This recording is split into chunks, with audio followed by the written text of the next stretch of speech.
Yeehaw, soldiers! It's your boy Damien Stage coming to another video, and this is What If Kakashi Adopted Naruto Part 5. Yeah, so if you missed Part 4, click the link in the description. But basically, it was literally the Zabuza versus Kakashi fight and the beginning of the Land of the Waves arc. But if you want a more clear description of that, I would probably advise you guys to click the link in the description down below for Part 4. And in addition to that, if you are unfamiliar with the series and you want to catch up, make sure you go to my playlist section of my channel and click the What If Kakashi Adopted Naruto playlist. It has all the videos that I've done on this series thus far. And yeah, let's get right into this what if. So of course, like in canon, Kakashi is out of commission due to the fact that well, he overused the Sharingan, and I already went over some of the interactions between the two. Well, you know, whatever. I'm not gonna spoil anything from Part 4. You gotta watch it. You gotta watch it.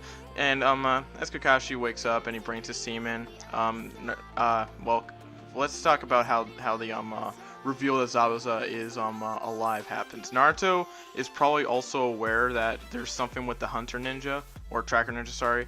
And he probably has been thinking about the same thing Kakashi's been thinking, because, well, at this point, well, Naruto is Kakashi's son, so like father, like son, you know what I'm saying? So Kakashi brings into the attention, did any of you notice something weird about that Tracker Ninja?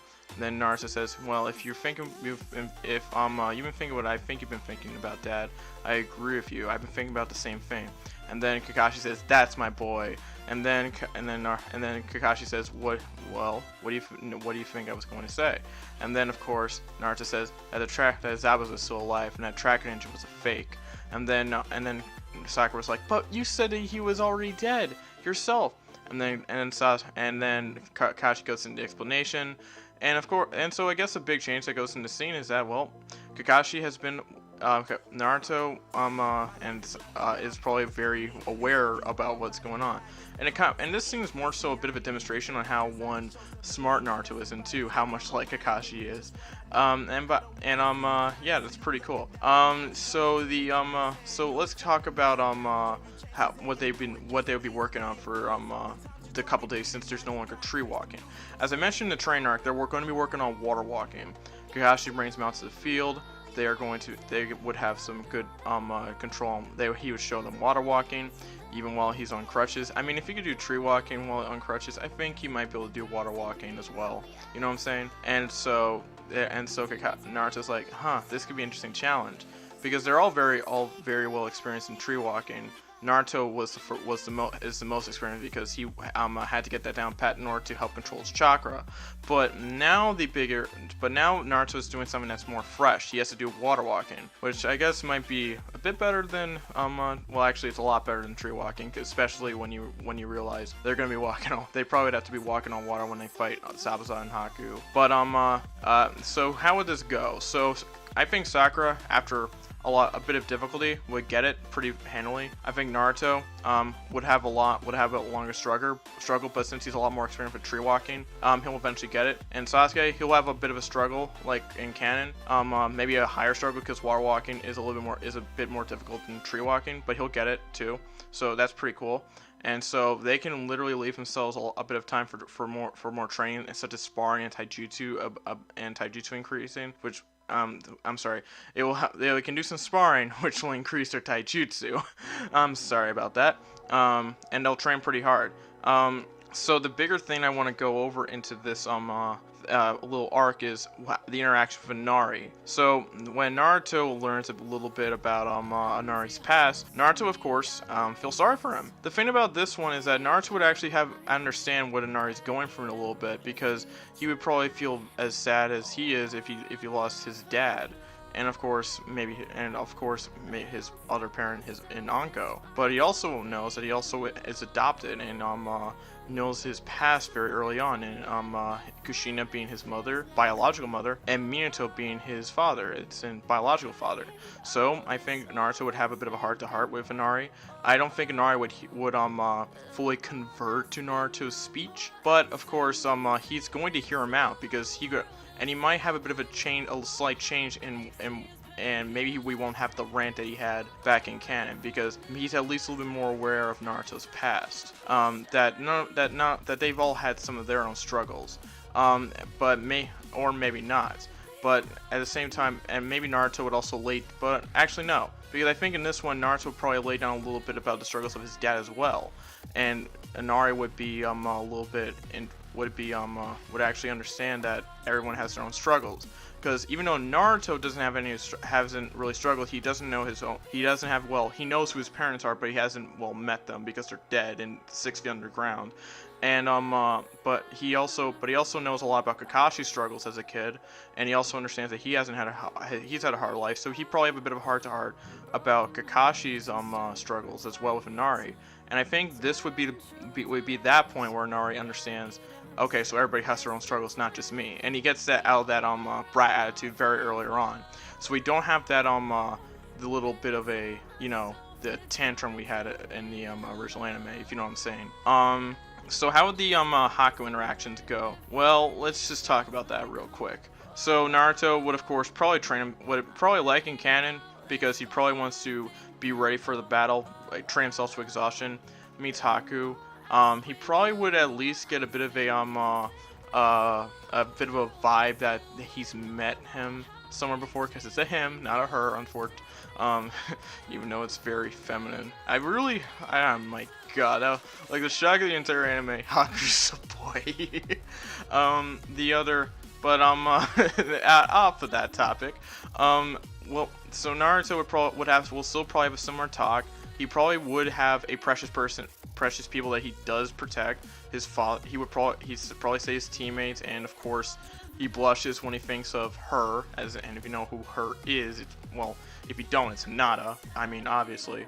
And that at that point, Haku would say, "It's great that you have some precious people to protect." And Naruto says, "Yeah, thanks." And then I think after that, they'd be on their merry way as we get into the next part of the battle. So Naruto, so I think at that point Naruto would still probably exhaust himself to the point, because he's trying to perfect more skills, and he's trained himself to the brim and trying to, in that point, Kakashi would probably let him rest a little bit, like in canon, because his son's pushing himself a lot hard, but he's also very proud of him for working very hard. So Naruto would realize, I'll probably have to get on the battlefield. I think it wouldn't be like he has a day off. Kakashi probably knows his son at this point that he'll come back. And so Kakashi's like, and so it's Tsunami delivers the message: meet him when you wake up. And so Naruto says, that's just like my old man. And then Naruto literally just races off. And then of course, like in canon, he sees the boar, he sees the cut up boar, and then he just dispatches with the thugs with ease. And then Naruto at that point comments, Inari would still probably find some resolve in this one, and of course Naruto would dispatch with the thugs with ease.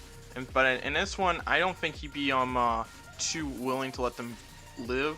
So what he do? So he just killed them via his sword, because because at this point Naruto is more in tune with shinobi teachings, and I think he wouldn't let them live. He just probably wouldn't. I don't think there's any reason for them to live, and they're filler anyway, so whatever. Inari, he probably just would be like, Inari, shield, Tsunami, shield your son's eyes and shield yours as well for what I'm about to do. And then he kills him and just puts him into the sea. And then Inari says, they won't hurt you anymore. And then Inari just is pretty happy. And Naruto says, I'm very proud for your bravery. You did very well. And Inari says, thanks Naruto. And yep, let's get right into the actual Haku battle. Sasuke would have a little bit of a easier time because he's a lot stronger. This one has better chakra control because he's in water walking. But he's still going to have some bit of an issue dealing with Haku by himself because Haku's still pretty strong. But Naruto, when he comes in, this is where the battle can get a little bit turned to his side. Naruto is busy battle. Comes in the picture, and Naruto says, "All right, what do you want me to do, Sasuke?" No. He wouldn't initially show himself. Naruto would probably strike from a bit of a distance and make his presence more unknown, and would probably put in a Gale Palm attack, but make sure he stays hidden and try to use minor attacks. And when he realizes he probably can't get through, this is where he probably tries to assist Sasuke. And then Sasuke's like, "What are you doing in here?" And then Naruto says, "Remember that collaboration technique we've been trying to work on?" And then I can't get through. The unfortunate thing is right now I can't get through the mirrors with just through that attack alone, and we definitely can't get through them at the moment with our by going from the outside and inside, because I'm pretty sure those mirrors could regenerate a little bit more. And then and if we could, we probably would run out of chakra before then. And then Sasuke says, "What do you want us to do? Remember, you know that collaboration technique?" "Oh," says Sasuke.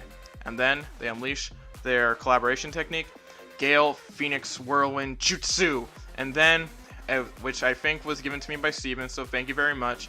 And it does a number on the mirrors, but it doesn't. But it's not enough to destroy them. And then Naruto and Sasuke are like, "Dang it!" And then Naruto then has another idea. "Hey Sasuke, do you think you can look at where he is with the Sharingan?" And then Sasuke says yes. And then Naruto says, "Good, because I've got another trick on my sleeve, and I think you know what might be coming." And so Sasuke says, "So when he comes out of the mirror, if you see him, let me know." And then Naruto, even as they get pelted with pins, and then of course. And so, I'm sorry, Senbone. Well, they are kind of like pins, right? But as they get struck by Senbone, Naruto definitely has the idea. Sasuke with then there, and then as Haku is spinning out, and then Naruto utilizes hidden shadow snakes, and then Haku is grabbed on by the hidden shadow snakes, and then Haku's like, "What?" And then Naruto slams Haku into the ground, and then Haku realizes, "How did you do that?" And then Naruto says, I'm versed in some snake jutsu, including that one." And then Haku says, "You are a lot stronger than I thought. This should be a lot more interesting." And then Naruto realizes, "I gotta strike him before he gets back into one of those mirrors." And then Naruto unleashes puts wind chakra into his chakra blade. I haven't used it yet. And then Naruto starts spinning around, and then he unleashes his custom technique, Whirlwind Saber Jutsu. Utilizing his wind chakra, and then a massive tornado wall literally envelops all of them around, and it ends up doing a big number on Haku at the moment. And also what also happens is some rocks start coming around, and they start as pieces start lifting up, and they start going around, and Haku is literally thrown out of the mirrors. And so Naruto, they get out. Naruto sees is a little bit tired, actually kind of tired, but gets out. Sasuke, I'm pretty sure Naruto would tell him to take some cover, or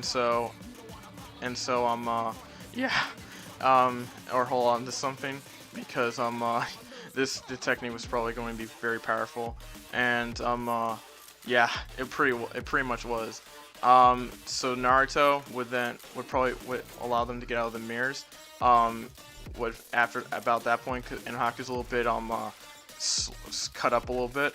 Is a little bit hurt, a little bit exhausted right now, and is a bit hurt. Naruto, and then as Haku gets up, Naruto has a blade is right there behind Haku with a blade to Haku's throat, and then with Sasuke right there, ready to strike with a fireball jutsu at any point in time. Haku says, "Do you really think you can defeat me?" And then Naruto says, "I definitely believe I can. I will defeat the likes of you right away, and if I have to, if I'm going to protect my teammates." And then Haku says, "You're much stronger than I would have expected." And then Naruto says, "You are a bit caught off guard just because I'm a genin.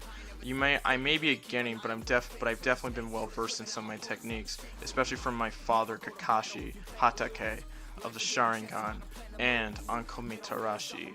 And then Haku realizes, "Oh, so your sensei is your father. Interesting." And then of course Naruto then starts to realize a little bit of familiarity, and then Naruto thinks to himself, is that? And then of course, and no, but meanwhile, Kakashi is doing about the same as in canon. Sakura would probably be a lot more equipped to handle the fight as of right now, but she probably at that point in time still has to stand guard. But you know, but Sakura sees the whirlwind saber, sees the whirlwind storm, and is that Naruto's power? And because Sakura would at that point have the wherewithal to realize he's been working on, that must be what he's been working on. He has the wind chakra. I never thought he could create that. And then of course Tazuna says, who is that? Sakura says, that's Naruto's technique. And then Tazuna says, what? That boy can do that? And then Sakura says, yeah. And then Sakura realizes how powerful Naruto is. And then at that point, Sakura realizes, how far am I? How far behind am I? And then Sakura starts realizing that she has to step up more. She may have minor genjutsu, but she wants to do better. She wants to do better. She's maybe getting stronger in taijutsu, but she doesn't have a lot of support techniques. So, by the way, quick note, over the next 2 months, I'm going to make sure Sakura gets pretty powerful. Don't worry about that. So, you know, that should be pretty fun. Just as the and then as Kakashi gets into the final battle stance of everything, Kakashi's about to release the lightning blade. Haku realizes that Zabuza's in trouble, and then Haku says, I will protect. I guess you definitely do have precious people to defend, especially your father. And then Naruto says, dang, is this who I think it is with this talk? And as Naruto says, take off your mask. And then Haku does and realizes, of course, I knew it. So you're the hunter ninja. Tell me about your path. Why do you follow someone like Zabuza? Why is he your precious person? Then Haku lays down his past about the Civil War, about how those with Keka Genkai were discriminated against, about how he had to kill his own father, about how Zabuza found him, about everything. And then Naruto realizes this person's been through a lot, and Naruto realizes, I guess precious people can be found even in the worst of people, even if we're on opposite sides. And that Naruto realizes even though that as shinobi they're supposed to do what they're instructed, there's always going to be someone that's precious to them, even if he thinks that they are a little bit low. But then Naruto snaps himself back out of it. I'm really sorry about what happened to you. And then Haku says, well, what do you know about pain and suffering? I may not know much about pain and suffering myself. My dad has been through a lot of pain in his life, and I'm pretty sure Sasuke has been through a bit of pain himself that he doesn't want to talk about at the moment. And then Sasuke looks down as he remembers the Uchiha massacre, how much pain he had that night. And then Haku senses that Zabuza's in trouble, and then Haku says, I may be down for now. I may not, I guess, and I may be useless to him at the moment, right now, but I can definitely give him one last use for him, because I am not done yet. And Haku elbow checks Naruto, and then races to Zabuza, and Haku kicks the blow and dies, like in canon, from the lightning blade. And then Naruto sees this, and he's like, no! And then, because at that point, Naruto had learned a lot about Haku at that moment in time, and now he saw that one of his friends had fallen. And then Naruto had a person you could probably call an acquaintance, or maybe a friend, if they weren't on opposite sides, had fallen and died.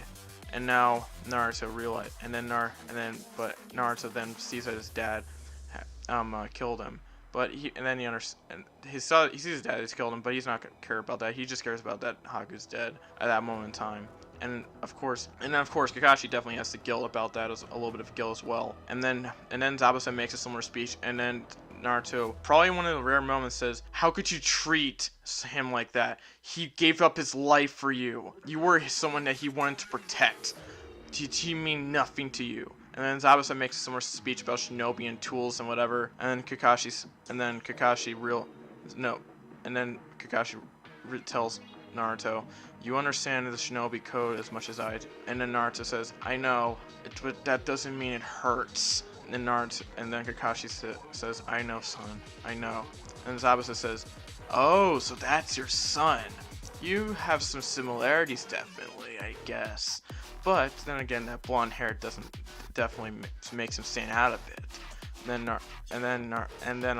But then of course, Gato appears. The betrayal is there, and then Kakashi realizes they're kind of the gravity situation. But then yeah, Gato kicks him like a dog. Naruto says, "Are you going to let a scum like Gato do that to Haku? Are you going to let him treat him like a dog? Are you going to let Haku sacrifice for you be in vain?" And then Zabuza says, "Shut up." And then as we have a similar moment between canon as Zabuza cries, and then Zabuza says this, "Give me your saber." And then Naruto says, "Sure." And then Zabuza puts the saber in his mouth, and then at that moment in time kills a decent portion of Gato's men, and then deals the final blow to poor old Gato. Like in canon, Naruto, the villagers will eventually pull up. Zabuza is dying, and he definitely will go into his grave. But in this one, unlike this one, Naruto unleashed a couple Shadow Clones. Sasuke isn't as exhausted here, so he shows he's ready. Sakura shows that she's ready and ready to unleash the Genjutsu technique. And yep, that puts a lot of people into a bit of a panic. And then that puts and Gato's men are driven back. And yeah, at the end of the day, Naruto, once again, like in canon, saves the bridge. The impact of him is going to be a little bit lessened here, but he definitely did bring some inspiration and hope at Team 7 in general. So when it's time for Naruto and him to leave, Naruto says goodbye to Inari, and and that's about it for Naruto and Sakura and Sasuke's journey at the Land of Waves. In terms of like how, and for a quick note, in terms of how the interaction with the gravestone, Naruto isn't as vocal about, probably isn't as boisterous about it, but Naruto already has his own ninja way at this point in time. But you know, it's just like, it's probably one of those solemn moments where Naruto wants to honor Haku's memory and Zabuza's memory, for the battle, and for having Naruto learn a little bit and a lot on his journey to becoming a great ninja at this point in time. And yeah, they set off out of the Land of Waves, and in the next part we're going to deal with, first off, Hinata's date, and second off, yeah, the beginning of the tuning exams arc. So that should be pretty sweet. And that should be the end of this video. The end of this what if. So yeah, in terms of announcements, next week I will be putting together a bit of a nice week for you guys. I'm going to be doing the Gambit what if on Tuesday. Thursday I'm going to be doing the what if Ichigo had the Sharingan, and Saturday I'm going to be doing what if Deku had War Release on on Saturday. Sorry, I didn't. I repeated myself. But if the Chiefs win this week, because my Eagles are on a bye, and I know one of my subscribers is a Chiefs fan. If they win, double upload day, so that should be pretty sweet. Yeah, and that should be about it. Make sure to like, comment, subscribe, turn notifications, share the video. That's kind of important to me. Yeah, let's have some fun. We're already past the Land of Waves arc. We're gonna be hitting the day between Naruto and Hinata. We're gonna be doing the Chunin exams arc. This should be my favorite arc in all of Naruto. It should be great. So yeah, this has been your boy the Anime Sage. Signing out. Peace. York ha.